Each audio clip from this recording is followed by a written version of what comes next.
In the past, Gaius fights against a dragon and laments over the inadequacy of his first crest and goes over the powers of the other 3 crests. It's then that Gaius casts a spell to reincarnate himself. Within the present day, Gaius is now a young adolescent boy going by the name of Matthias and has the crest that he always wanted, the 4th crest, as he rides on a wagon heading toward the capital. His goal is to take the examination in order to enter the academy there. En route to their destination, Matthias senses the presence of a calamity-ranked monster nearby. The wagon driver brushes Matthias' claim off, but when a big tiger-like beast confronts them, Matthias immediately deals with it, leaving the driver astonished. Arriving at the capital, Matthias enters a weapons shop where Alma begs the store owner Baze to repair her friend's broken magical sword. However, Baze refuses to repair it as it's impossible for him to do. Impressed by the sword sold in the store, Matthias overhears the conversation between the two, and when Alma requests a new sword, he offers to enchant it for her. Despite having an inadequate crest to do it, Alma insists that he do it with the magistone that she has on her person. Baze tries to admonish Alma from allowing Matthias to enchant the sword, but Alma has faith in him. The two then sit at a table and introduce each other, and Matthias asks to be called Maddie instead of Matthias. Amid their conversation, Alma's friend Luri arrives and Alma introduces Maddie to her. Once Baze is finished with Luri's sword, Maddie immediately enchants it, which surprises everyone with how fast he managed to do it. Right as Luri was about to try it out, she accidentally slices the table they were sitting at in half, astonishing everyone. Claiming that he gave it a simple enchantment, Baze notes how Maddie accomplished this task not only quickly, but chantless as well. He then asks if Maddie would like to become an enchanter, but he flatly refuses. On the day of the exam, Maddie meets with Luri and Alma again. Luri manages to pass the fighting portion of the exam, and when it's Maddie's turn, he faces off against Guile. He mentions Maddie's father's name, noting he wishes to see how well his father taught him swordcraft. The two fight and Maddie easily wins because of the magical enhancements that he made to his sword during the fight. The next portion of the exam is a target practice, where participants need to cast fire arrows aimed at the 5 targets.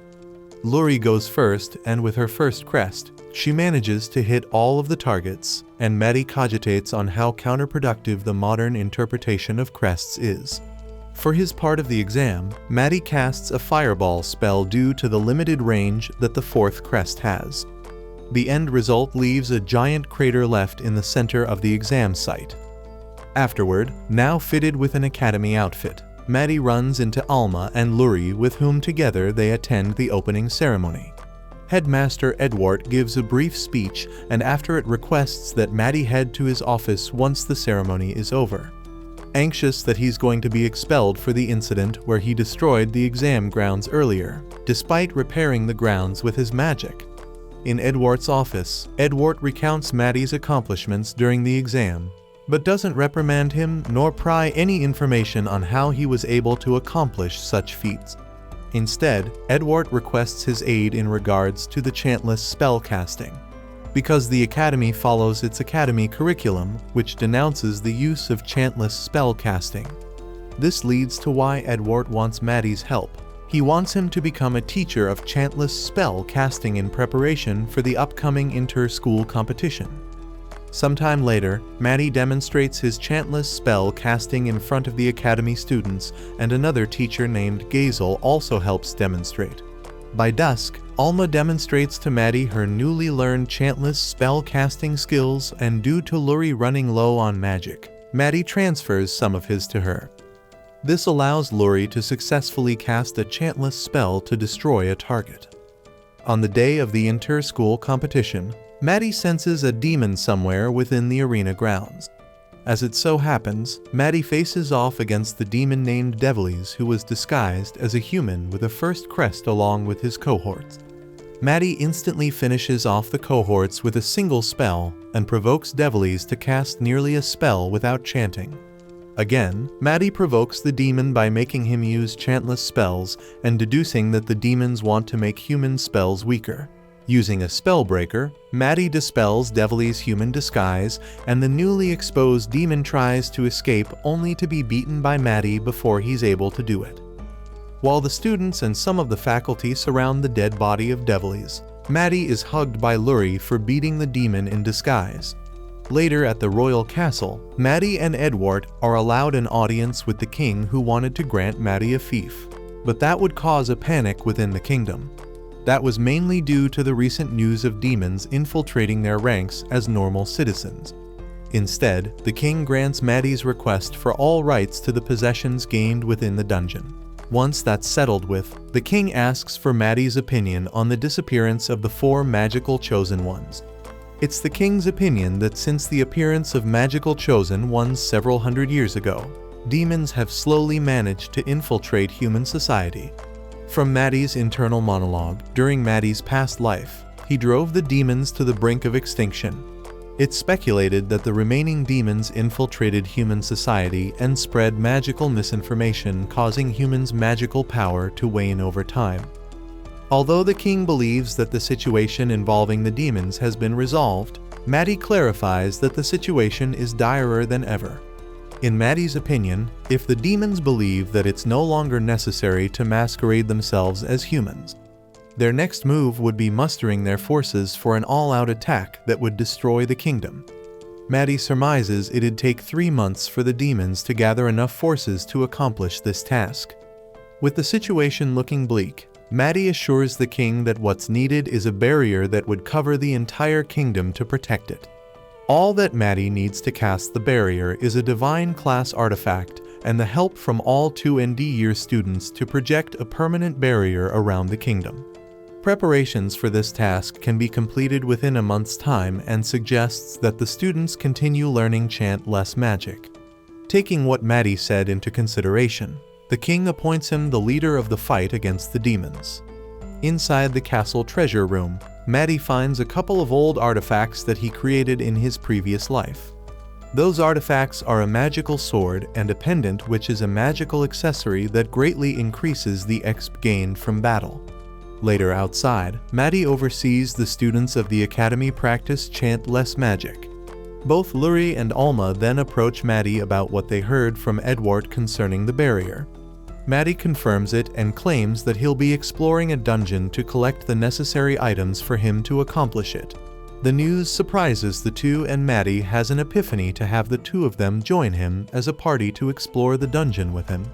At first, the two are reluctant to join him due to their self-confessed inadequate fighting capabilities, but after giving them some tips on archery and enchantment magic, they agree to the offer. Eventually, the group makes it to the dungeon, and there Maddie fetches a tiny monster, and they use it as target practice to allow Alma to get the hang of her newly learned enchanted archery.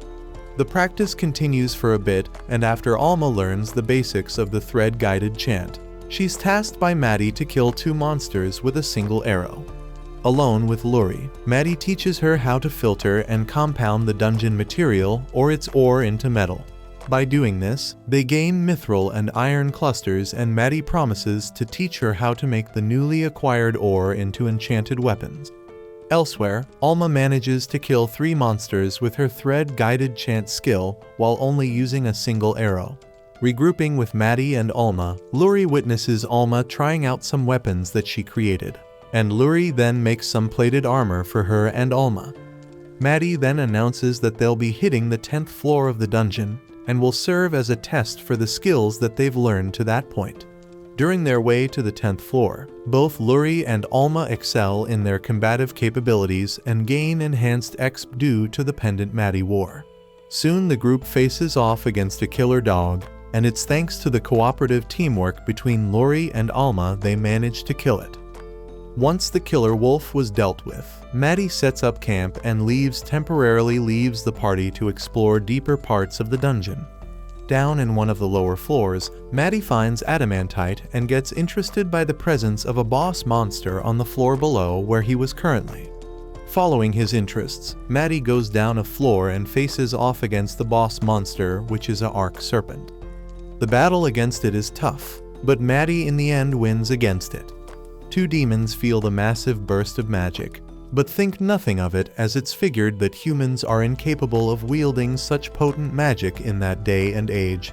Upon returning to the two ladies, Maddie shows them the corpse of the boss monster he defeated, which shocks them immensely. Maddie, Luri, and Alma visit the local adventurers guild to turn in the goods they found during their time in the dungeon. The receptionist there mistakes Maddie as the porter of the party, to which he claims that he's carrying his own material and summons the severed head of the Arc Serpent from his inventory. Outside, the receptionist appraises the Arc Serpent head and then the Magistone that came from the body of the boss monster. Although believed to be equivalent to a national treasure, Maddie claims it's not big enough to power the barrier to protect the kingdom, despite the receptionist claiming the guild doesn't have funds to buy what Maddie's party provided. In the end, they still earn 750 gold. While walking back to the academy, it's decided that the money will be split 3 ways, and after that was settled, Maddie notices the presence of 2 powerful demons. After a brief moment, both Luri and Alma sense it too. Up in the sky, demons Astral and Desral plan on launching an attack on the Royal Academy. Back to Maddie's group, Maddie gauges their power and warns that one of them is stronger than Devilies. The group then separates into 2 groups, where Maddie plans to face off against Astral and both Luri and Alma will face off against Desral. Wasting no time, Maddie confronts the 2 demons and goes on the offensive. He manages to take control of the fire spell cast at him by Astral with one of his magic control spheres and propels the spell back at Astral. Furious that Maddie attacked his master, Desral tries to attack Maddie, but is instead struck by a couple of arrows shot by Luri. The arrows have a waning power effect on Desral, and he's then tasked by Astral to deal with the girls while he deals with Maddie. Alone with Maddie, Astral starts to cast a large spell that's great enough to destroy his control spheres, but Maddie casts a small fireball at the spell's weak point to destroy it outright. As Maddie gets the upper hand in the battle, Astral tries to escape, but is stopped by the elusive control spheres that Maddie scattered across the battleground. When Maddie tries to attack Astral again, he reveals the concealed spell-casting circle that he was cast protects him. The 2 continue skirmishing until Astral decides to stop it then, and he's then encapsulated in what's called an occlusion orb. It manages to floor Astral to the ground, and when he tries to cast a sacrificial spell to summon monsters, Maddie cancels it out as well. Focusing on the girls' fight against Desral, their guerrilla tactics against him work greatly, and in the end, Maddie steps in to help finish things off against the demon. Although the demons were dealt with, the battle against them drew attention from onlookers around the city. Hence, Maddie takes the girls in his grasp and uses a levitation spell to flee the scene. The following day, Maddie, Edward, Luri, and Alma are granted an audience with the king, who offers Maddie another reward for his group's recent accomplishment. After carefully contemplating it over, Maddie requests more dungeons and the king honors his request. Turning his attention to the girls, the king asks what they'd like, and both Luri and Alma decide on money for their reward. Once that was settled with, Maddie calls out the demon spy surreptitious watching their conversation.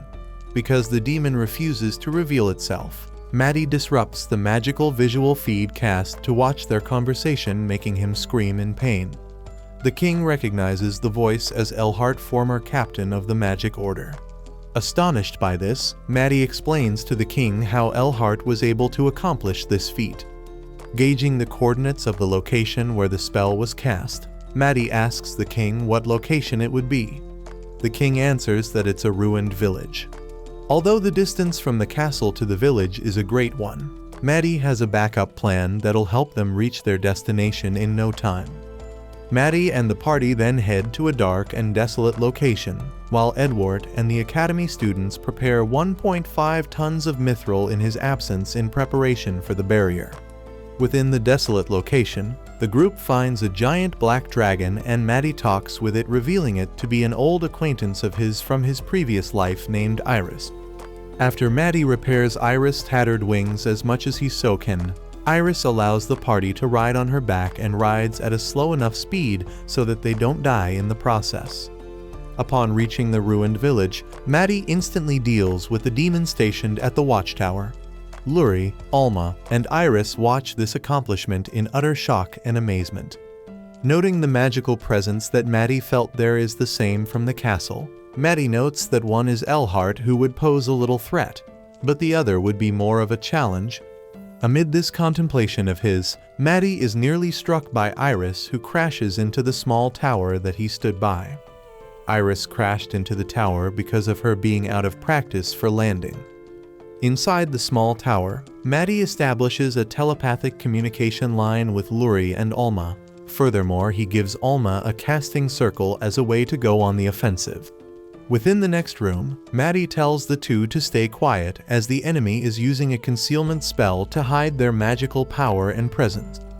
Asking if either of them senses a spot where there seems to be scarce magical power, Alma informs Maddie that there's one in the corner. Maddie then unveils the demon's presence, who still believes he's still invisible to the group and is then shot in the forehead by Luri's thread chant arrow. Upset that his cover was blown, the demon figures that Maddie is really a fake, as the real one was still in the capital. The demon then attacks Maddie as he instructs the girls to go on the offensive with enchanted arrows against the demon, who believes Maddie to be an imposter. As the demon continues to attack Maddie, enchanted arrows are shot into its back, causing his internal magical power to agglutinate. Left with no other alternative, the demon casts this fortune, which transforms the demon into a bigger, bulkier form and gains tremendous power in exchange for the user's lifespan. The demon then tries to attack Luri and Alma, but what he attacked was an illusion made of magitoxins. Luri then finishes the demon off with an arrow at the demon's head, and Maddie calls the demon by his name Elhart, instructing Luri and Alma to ride on Iris while he takes care of the final demon. Maddie prepares for the upcoming battle by crushing a few magistones to create a magical calamity. This causes the remaining demon to disperse from his mist state. The two briefly talk and then start the battle, where the demon gets the upper hand on Maddie and cuts off his left arm. Confident in his position within the battle, the demon offers Maddie a choice in how he'd like to die. But Maddie, after analyzing the situation, reattaches his arm, which surprises the demon. Internally, Maddie claims that he imbued his severed right arm with a healing spell and an analysis spell, all while dodging the oncoming attacks from the demon. Astonished that he's unable to land a single blow on Maddie, Maddie reveals to the demon that he allowed him to slice off his arm. Maddie then cuts the demon's right wrist with his sword laced with some magitoxin believed to be the same kind used on Elhart. Backed into a corner, the demon casts Magic Circuit Overload, a more advanced spell than the one Elhart used on himself. Once the spell is cast, the demon shrouds the area in mist while concealing his presence, but Maddie easily cancels it out. Maddie also reveals that the substance used on him earlier wasn't the same toxin used on Elhart, but one that draws in excess magic to the afflicted's body, causing it to explode. What's left behind after the demon explodes is a giant magistone, and Luri leaps off of Iris to jump onto Maddie. After Alma joins the two, Maddie informs the two about the magistone called the Dragon Vein and explains its backstory. It's deduced by Maddie that the spell circles carved into the vein revealed that the demon's objective was to create a horde of monsters. The number of monsters in the horde was said to be about 5,000 by Maddie, and the target area would be the capital. Despite the girls' worry about the horde, Maddie informs them that the spawn point was moved by 10 kilometers due to the explosion caused by the last demon's explosion. Riding on Iris back again, the group head back to the capital, but Iris asks what she should do once she drops them off. Hence, since Iris is capable of casting a human transformation spell, he suggests that she join the academy. Although Iris is a bit hesitant, she still agrees to the offer in the end and transforms into her human form. In the nude. That night, the group, now with Iris, turn in the spoils from their demon hunt to Edward, who praises Maddie for his good work. Maddie then asks to have Iris transfer into the school, and Edward allows it so long as she passes the entrance exam fashion test within a 4750 range. Although Maddie agrees to the condition, he asks to be present during the exam to make sure that Iris is able to control her magical output during it. Outside, Alma asks why Maddie omitted the monster horde from Edward, and he claims that he felt it best to inform him of it after Iris passes the exam. He also applies a fake second crest mark on Iris' hand just like Devley's had. On the day of the exam, Iris flops on the written part. On the sword battle part, she knocks her opponent into the roof tower. This makes Edward question if she's a normal girl or not. Finally, in the magic casting section, Iris casts a couple of spells that backfire, and the final spell she casts destroys the entire magical target ground. In the end, however, Iris passes the exam. In the dungeon where the students of the Second Royal Academy excavate the place, Maddie gets an update of the current situation from Edward. As it turns out, the most efficient crest for the task is the Crest of Glory is scarce due to the First Royal Academy having a monopoly over them. Maddie then asks if it's possible to ask the First Royal Academy to enlist some of its students to help their cause. Although Edward is conscious of the relationship with said academy, he says that he'll honor it for the sake of the mission and will have the king intervene. Eventually, Fachus, the head of the First Royal Academy, abruptly enters Edward's room and chastises him for summoning him. When Edward reminds him that there is no hierarchy between the academies, Fachus again chastises the Second Royal Academy as inferior, giving Maddie a flashback of how his older brother Bifker behaved. However, Edward skips the hogwash and requests Fachus help to erect a barrier around the kingdom to protect it from the oncoming demon invaders.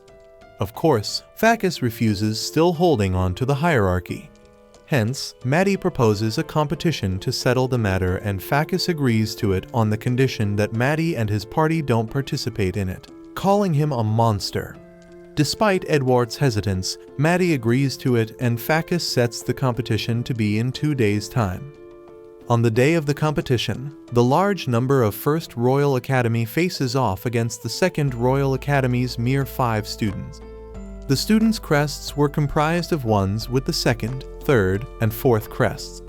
At the start of the make-up in term battle, the First Academy all start the incantation for Fire Arrow, only for the Second Academy students to surprise them with wordless casting, easily winning the match by overwhelming their opponents with their chant Less Magic.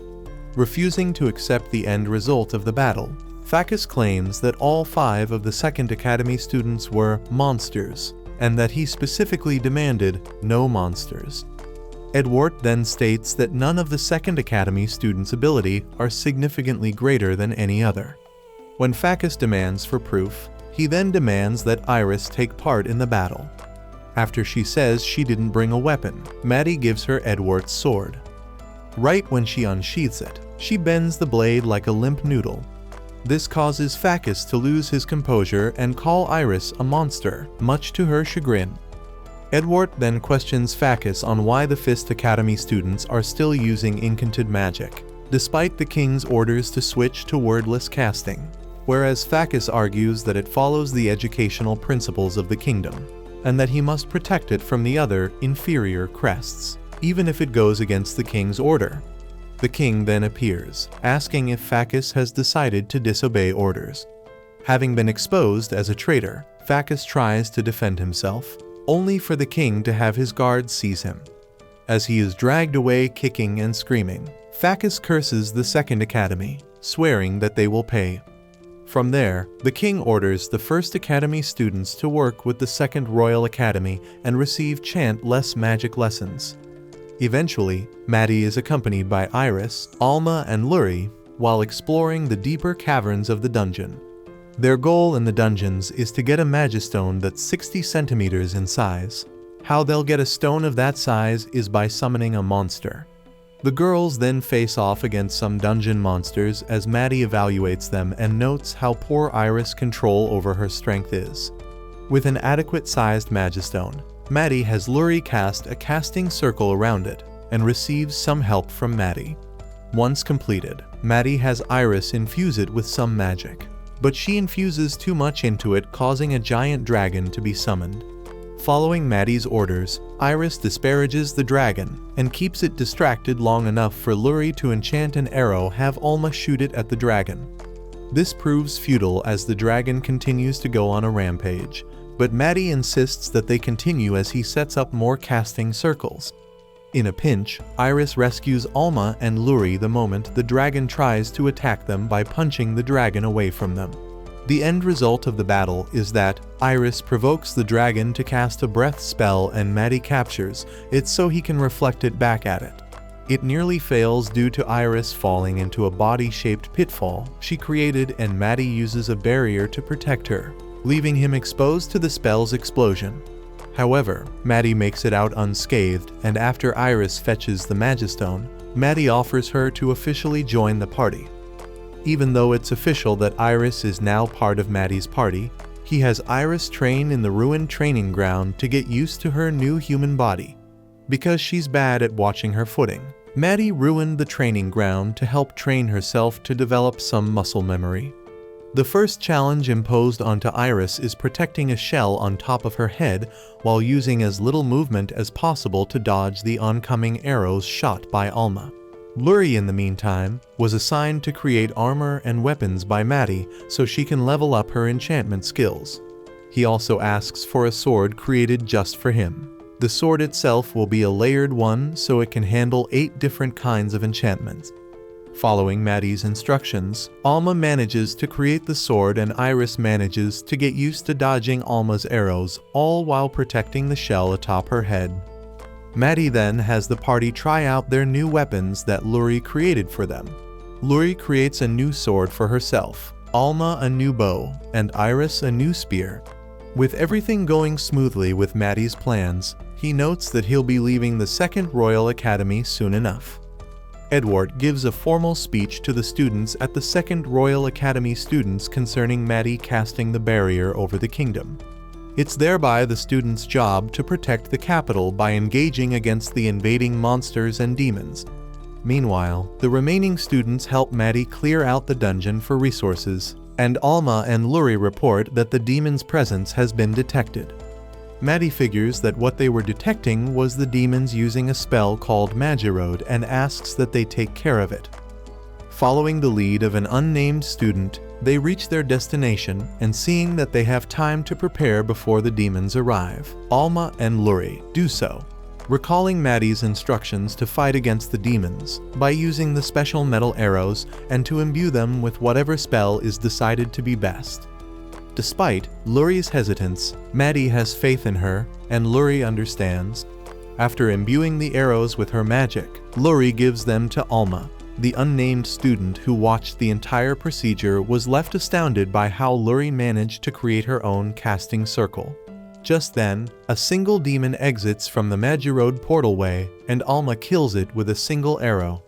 Another demon then appears and the arrow shot was not enough, hence, Luri finishes it off with her sword.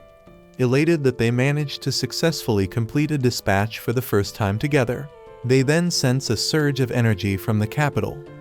Returning to Maddie, he assures the two that everything is fine, and that what they felt wasn't beyond his expectations.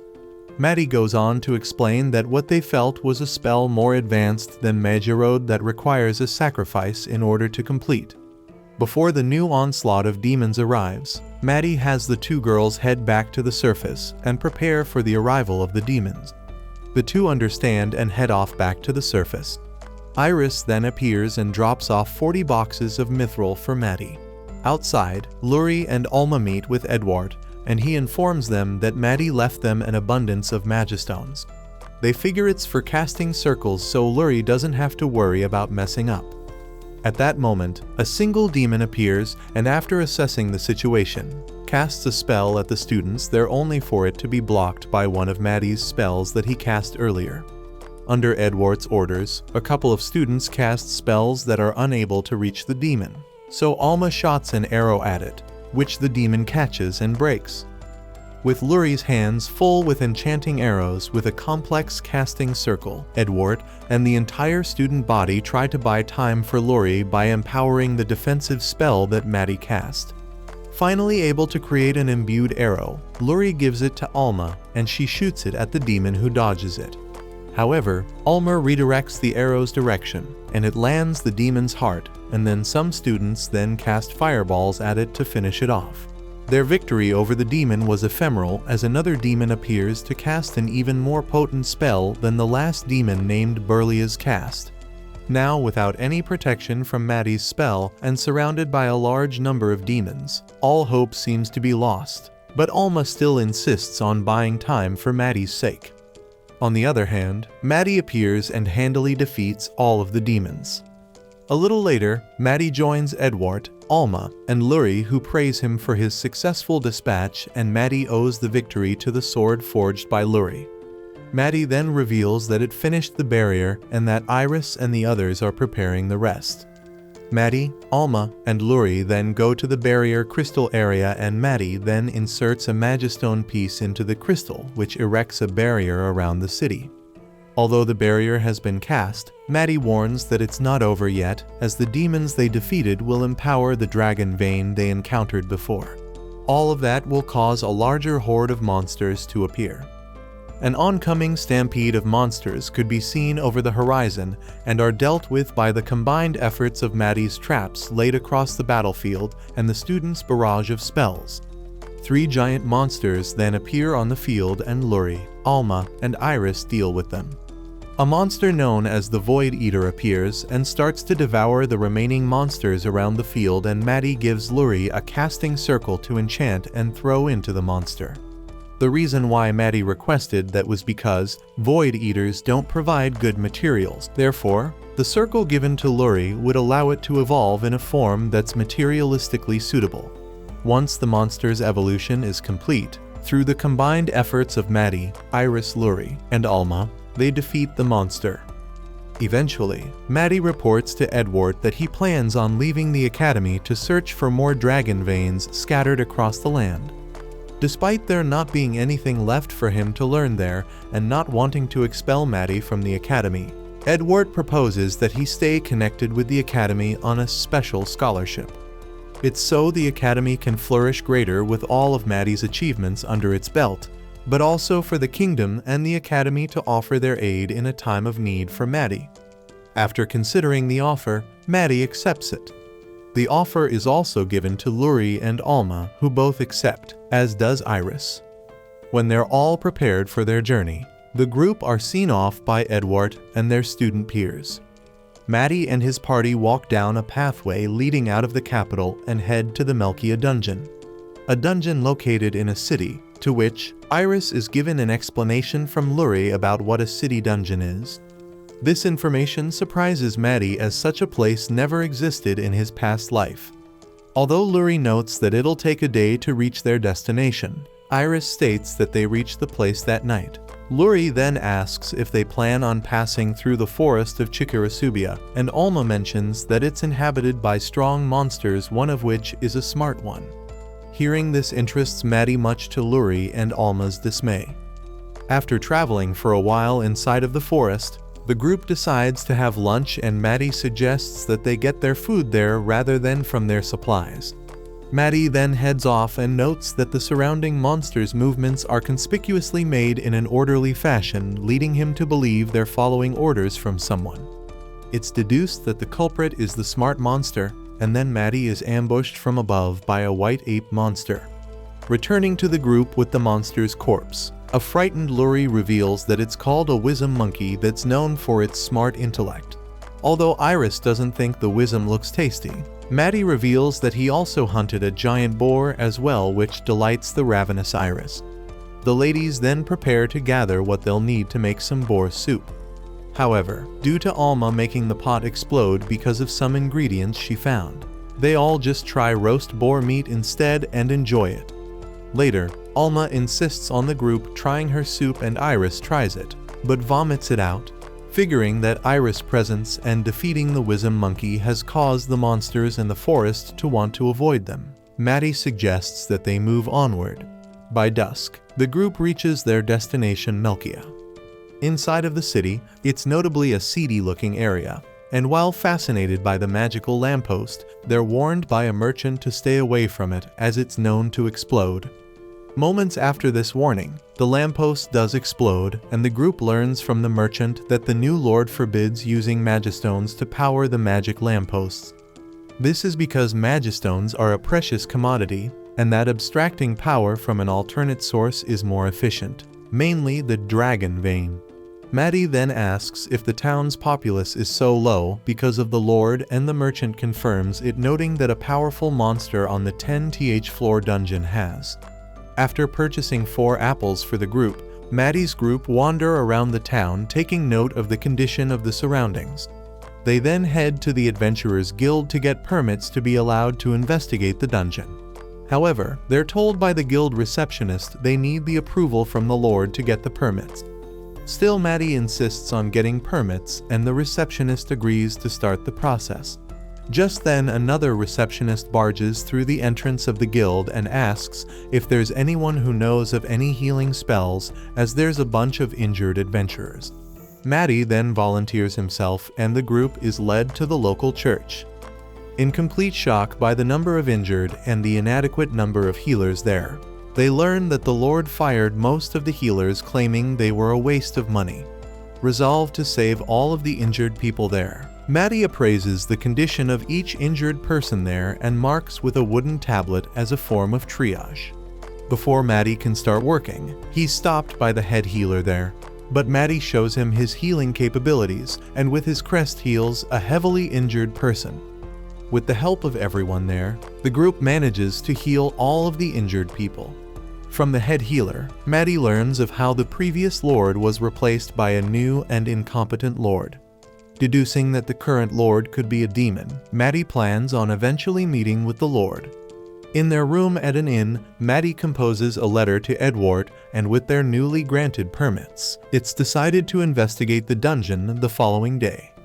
The next day, the group reaches the dungeon gate, and it's noted that the quality of the door is flimsy, making it easy for the dungeon monsters to break through. Sometime after they enter the dungeon, they report their successful subjugation of the 10th floor monster, and are told by the receptionist they'll be paid at a later time. This is because the Lord needs to confirm it, who later receives a letter about it and grows interested in the party. At a restaurant, the group eats some dinner, and Maddie notices that a table not too far from them has their eyes on them. They're followed by those people when they leave the place and head back to the inn, whereas Maddie plans on unmasking the corrupt lord. On their way back to the inn, Maddie has the group take a detour through a side street. Telepathically, Maddie tells the girls to stay calm and warns them that they're being tailed by the Lord's henchmen. To what the tailors would do after a concealment spell is cast on them, and if they're hostile, then they'll act accordingly. Shocked by the sudden disappearance of Maddie's group, the tailors search the area for them, until Maddie's group appears before them asking for directions. One of the men reveals the direction to the inn they were staying at, and Maddie calls them out for knowing that. Hence, one of them captures Maddie in a chain rope and threatens to kill him if they don't do what he says. Both Alma and Luri try their best to not laugh at the situation.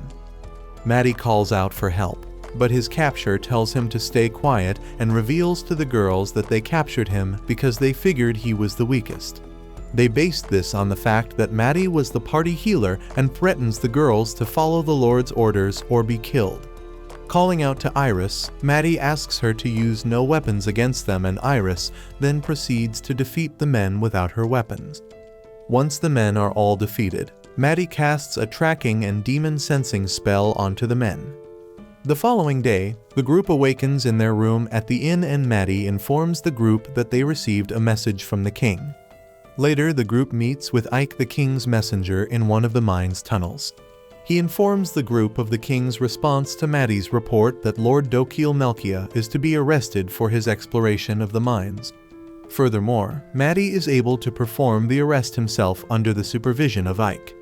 Maddie agrees to these terms, and Alma, Iris, and Luri agree to help. Revealing the location of the Lord, Ike notes how heavily guarded it is, but Maddie is confident that they'll be able to handle it. At the manor where the Lord resided, there were no guards stationed outside, but Maddie's magic reveals that the inside of the place is heavily guarded. Charging into the manor, the men inside attack the group with a bombardment of spells, but Lurie's barrier protects the group. Maddie then counterattacks with a lightning spell that costs all of the men there. Following Maddie's lead, the group locates the Lord in a hidden basement who thinks Maddie's group was dealt with by his men. This is disproven by Maddie's appearance, and Lord Melkia then summons a swarm of men to attack Maddie, who handily defeats them all with a fire spell. Astonished that Maddie was capable of doing this despite his intel being that Maddie was a mere healer, Ike then reads Melkia his rights and informs him that he's under arrest. Protesting these claims, Melkia states his refusal to accept this from a child and warns Maddie that bad things will befall the town without him. Maddie then knocks out Melkia with a snap of his fingers, and Ike promises to take the unconscious Melkia to the king for interrogation. Wanting to stay in the town to investigate how Melkia and his men were privy to the investigation into the corruption in the city, Maddie then shows Ike a burnt piece of paper about the investigation. Using his magic to scan it, Maddie believes the culprit is a demon. Lurie asks if the demons are after the Magistones inside the dungeon. However, Maddie claims what they're after is the dragon vein. Maddie claims that the Magistone inside of the dungeon is far bigger than the one in the capital, and if it's infused with a spell, then it'd cause a worldwide calamity. Before Ike is able to leave to report this finding to the king, the ground starts to tremor, and Maddie deduces that the demons have already begun endowing their magic into the vein. Figuring they only have 2 hours until a monster horde reaches and decimates the town, Maddie and the group head into the dungeon. Upon reaching the dungeon, the group notices that no demons are around, and Maddie believes that they've headed into the deeper levels to lay a trap for them.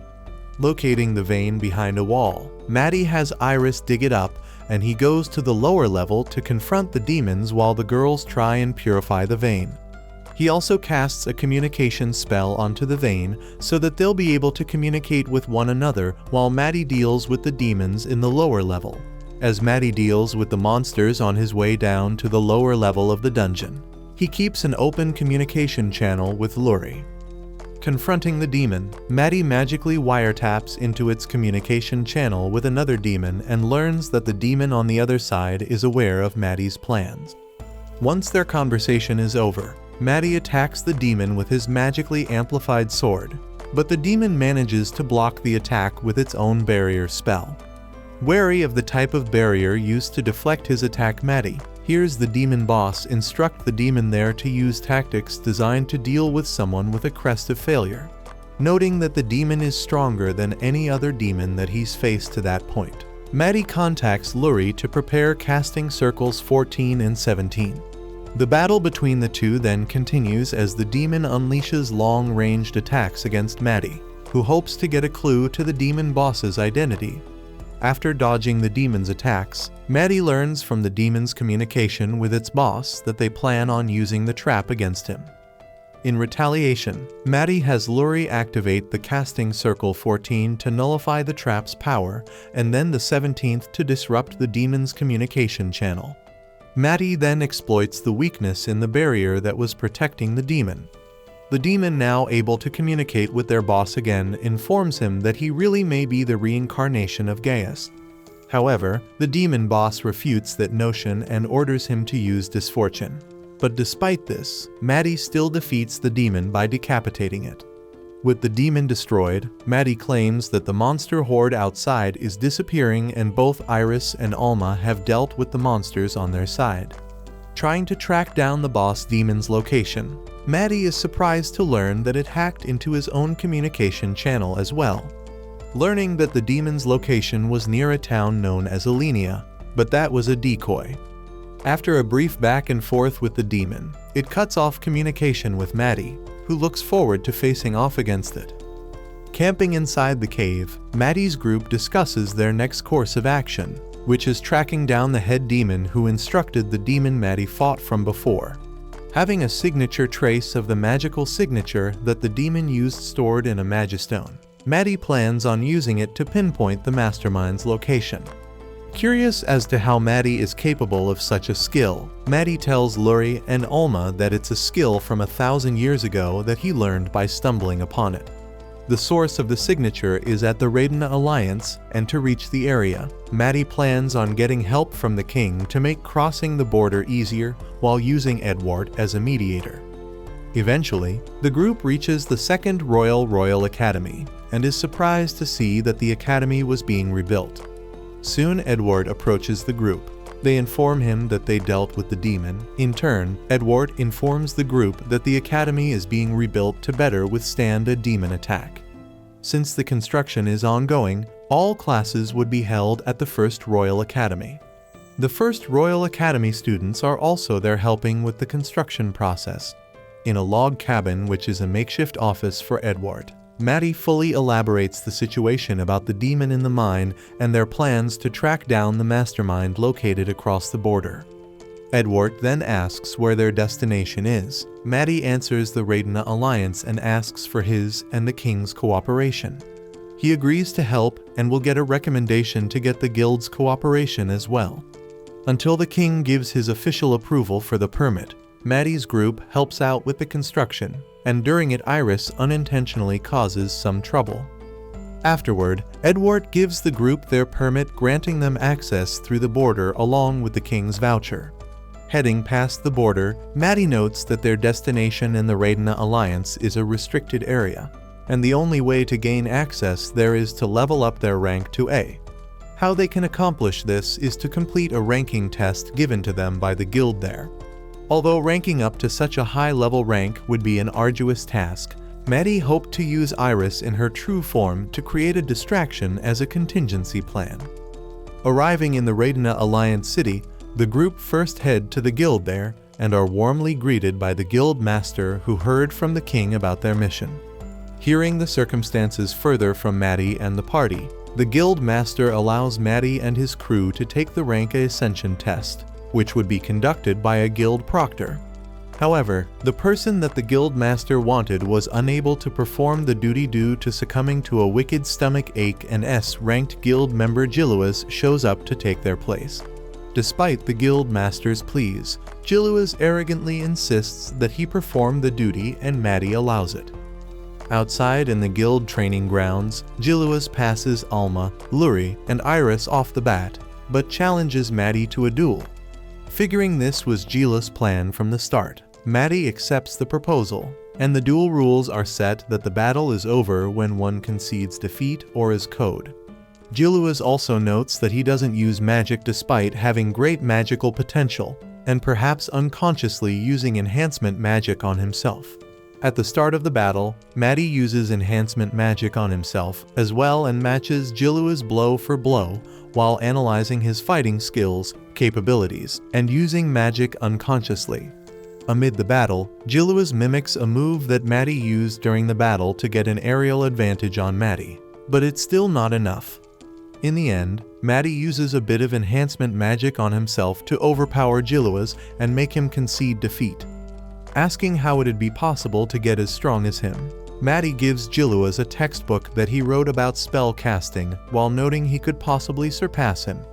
Perplexed about the gift as spell casting is mainly done by chanting, Maddie elucidates to Giluas that not all spells are cast via chanting. He also details that he's been unconsciously casting spells, and if he learns how to consciously cast them, he'd become significantly stronger. However, Giluas has trouble reading. Being seen off by Giluas, Maddie declines to try to become an S-ranked adventurer and explains that their goal is simply to enter a highly restricted area. The place is the Edelise Plains in the Fokir region, and Elias notes he's heard the place has a weird vibe to it along with a myriad of other things. He offers his help and Maddie accepts it. Later the group arrive at the checkpoint and are given a wooden pass by one of the guards that grant them access through the gate. Although they pass without any trouble, Maddie reveals there's a hidden message to them that is certainly of the handiwork of the demons.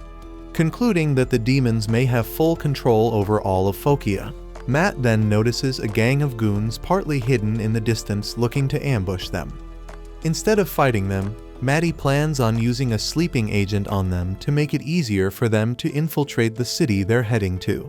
To make the plan work, Maddie has the group split into two where Iris and he would face off against the ambushers. while Luri and Alma would set up and activate the sleeping agent. Maddie then casts an illusion spell to create copies of both Luri and Alma, and the plan goes off without a hitch. Aside from both Luri and Alma getting caught in the sleep agent's effect. Alma and Luri are both found sleeping, having been affected by the sleep agent trap that Maddie had them use against their ambushers. Before Maddie awakens the two, Iris draws on Alma's face, who becomes upset at her for doing that. Reaching their destination, Luri immediately senses, although faint, roughly 30 demonic presences all across the city.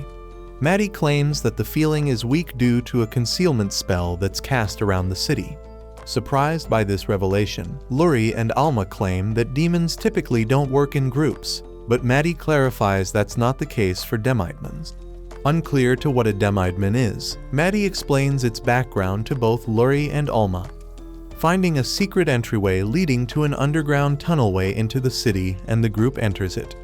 Sensing the presence of a Demidemon ahead, Maddie phases through the wall and uses his magic to temporarily blind its senses with a stupefy spell, allowing the group to pass by it undetected.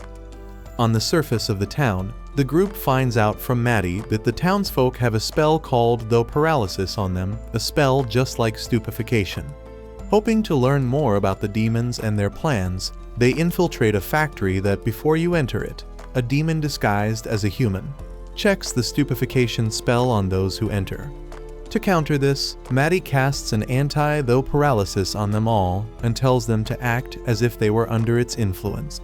They do, and Iris causes a scene where she trips and falls. However, the demon that checks up on her figures that the Though Paralysis cast on her was too much, which causes it to degrade.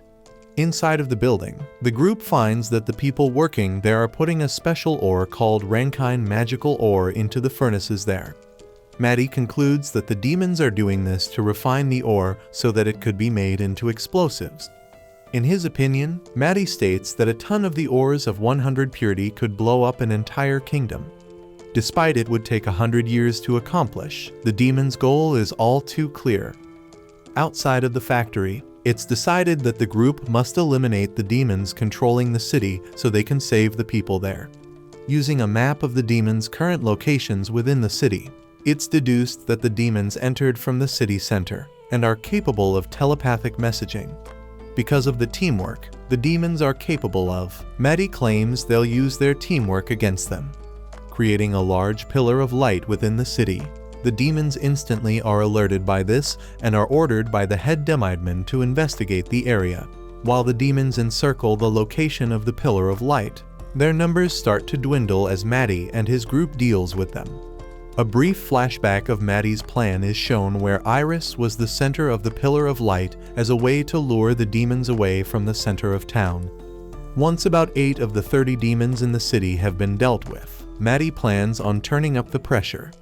The use of Magistones as makeshift bombs against the demons was Maddie's plan to have misinformation spread via the Demidemon's shared consciousness. This was to make them think traps were spread across the city and the Demidemons take the bait. In light of this, Maddie has Luri and Alma cast concealment magic on themselves.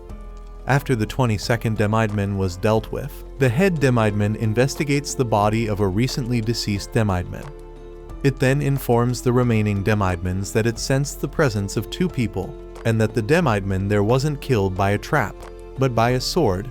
The Demidemons then change their strategy to consolidate in one location, and Maddie figures the demons have figured out that there are no traps. The head Demidemon then instructs the remaining demons to use the Magistones to blow up the city as a desperate attempt to eliminate their foes. However, before they could even make a move, Jiluas appears to eliminate the Demidemons and the head Demidemon. On the other hand, Maddie, with a bit of help from Iris, eliminate the remaining Demidemons, leaving Jiluas to face off against the head Demidemon. After a strenuous battle against the head Demidemon, Jiluas wins. Unbeknownst to the group, the head Demidemon was down, but not defeated. The demon that Jiluas defeated regains consciousness and tries to attack Luri and Alma, but Maddie steps in its way to block the attack. Astounded by this outcome, the defeated demon acts as a proxy for the mastermind demon to relay a message to Maddie revealing it'll soon destroy its seal and completely revive. Its host demon then disintegrates into dust, and Maddie deduces that the demon Maddie talked to within the dungeon was the mastermind behind the demon city as well. Just then, Jiluis asks for help and Maddie heals him, and both Luri and Alma notice that with the demons defeated, all of the town residents have been freed from their thought paralysis spell. Hence, Jiluis uses his authority to take control of the situation and appoints the factory foreman as the provisional lord of the city. At the front gate of the city, Jiluis gives Maddie a permit to enter Phokia's restricted area, and with that the group parts ways with him. Arriving at their destination, Maddie opens up the entryway and leaps into the pit below to enter the ruins. Once everyone was inside of said ruins, Maddie splits the group up to find any weapons, but Iris heads off to search for food. With everyone gone, Maddie starts to power the ruins' core, until Luri returns with a sword that he created in his previous life. Alma then returns with a heavy spear she thought would be good for Iris to use. However, Maddie admonishes the idea due to the spear's magical properties. Iris then returns with a box of canned preserved foods with a preservation spell cast on them. However, due to the long duration of time passed, it's still expired.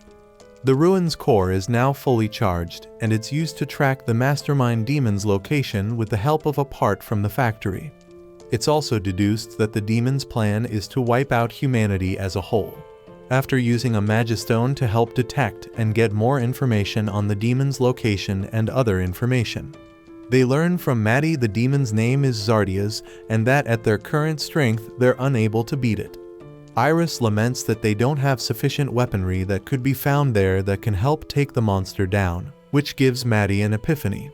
Using the sword that Luri brought, Maddie uses it as a way to search for other magical items that would help them in their endeavor against the demon. Specifically, Maddie was looking for a certain sword, and as it so happens it was in the Kingdom of Eyes. En route to the kingdom while riding on Iris' back, Maddie gives Luri and Alma Magistones to locate the sword. An outburst of power felt by the group then leads Maddie to conclude that Zardia's seal was broken.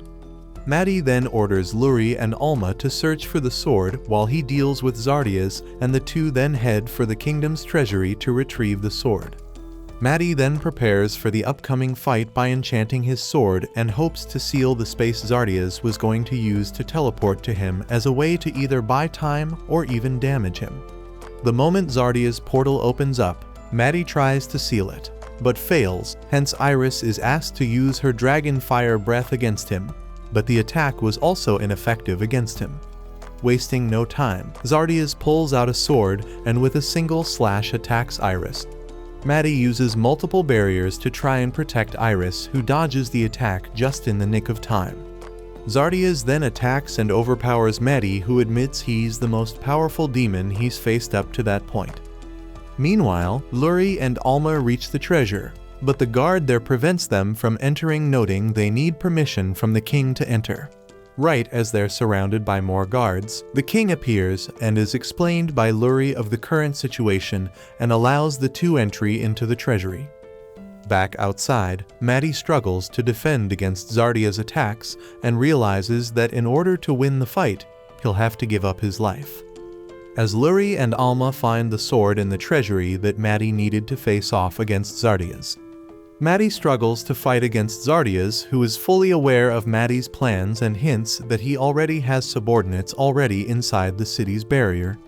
This is proven to be true as both Ashrel and Desrel are shown to have been revived by Zardias. Although Desrel was beaten, Ashrel has two student hostages and demands that the two surrender and hand over the treasure they recovered. Back outside, Maddie continues to struggle against Zardias, who tries to attack the barrier surrounding the city. Despite his attempts to deflect the magical attacks from Zardias, the demon deflects one attack onto Iris, who is protected by another barrier erected by Maddie. This leaves an opening for Zardias to attack Maddie, who is unable to protect himself against the attack. Zardias then taunts Maddie to ditch trying to protect the city and fully concentrate on facing off against him. Meanwhile, Luri and Alma continue to face off against Astral and lay down their weapons, while Maddie contemplates his options and decides to enchant his sword and attack Zardia's. Just before Astral could take Luri and Alma's weapons, Edward, accompanied by a group of students, intervene in the scene, allowing the girls to counterattack. The students then bind Astral in a magical ring, allowing the girls to try and deliver the sword to Maddie. On the other hand, Maddie uses Iris as a feint to get a sneak attack on Zardia's, but the plan fails. Iris lands down on the city below, and Alma throws Maddie the sword that he wanted, but this allows Zardia's to fatally stab him in the back. However, the sword's special ability revives Maddie and infuses him with an immense amount of magical power. With this new power, Maddie defeats Zardia's, who warns Maddie of another chaos demon out there that will surely defeat him, and then disintegrates. On the ground, Maddie is embraced by Luri and is soon joined by Alma, Iris, Edward, and the students that accompanied him. After offering to rebuild the broken parts of the city, Maddie uses up the remaining power in his sword and in the process creates a giant hole in a mountain. Time passes by and Maddie, nearly fully recovered, is visited by Iris, Luri, and Alma in his room. They, along with Edward, then visit the king, whom they thank for allowing them to use the treasury again. The king in turn thanks them for slaying Zardia's and rewards them with the sword that was from the treasury and another treasure from the treasury. While inspecting the treasury, Iris happens to find an arrow made of adamantine, and Maddie asks the guard there if it came with a bow made of the same material. The guard claims that it was so badly rusted that it was sold to a company called Isis. The group then visit the place and learn that the bow was melted down and mixed with various other metals. Despite the situation, Maddie decides to buy the metal along with the other metals as a way to abstract rare metals in the blocks. Maddie also purchases 2 gems for Iris and Luri. Outside of the company, Edward warns the group of an emergency situation. They all then are briefed about the situation by Guile about a wooden puppet that was retrieved, which originated from the neighboring country of Sihil. From Maddie's deduction, it was powered by human energy and is most likely was created by demons. With the belief that Sihil is under demon control, Guile asks that Maddie travel to Cyril and deal with the demon problem. That night, Maddie gifts Luri a pendant that he created for her, and she loves it. The following day, Maddie and the group are seen off by Edward and Guile before they head to Sihil. En route to their destination, Maddie briefly reflects on what Zardia's told him about the other chaos demons out there. However, he's not discouraged by what's ahead and hopes to continue the adventure.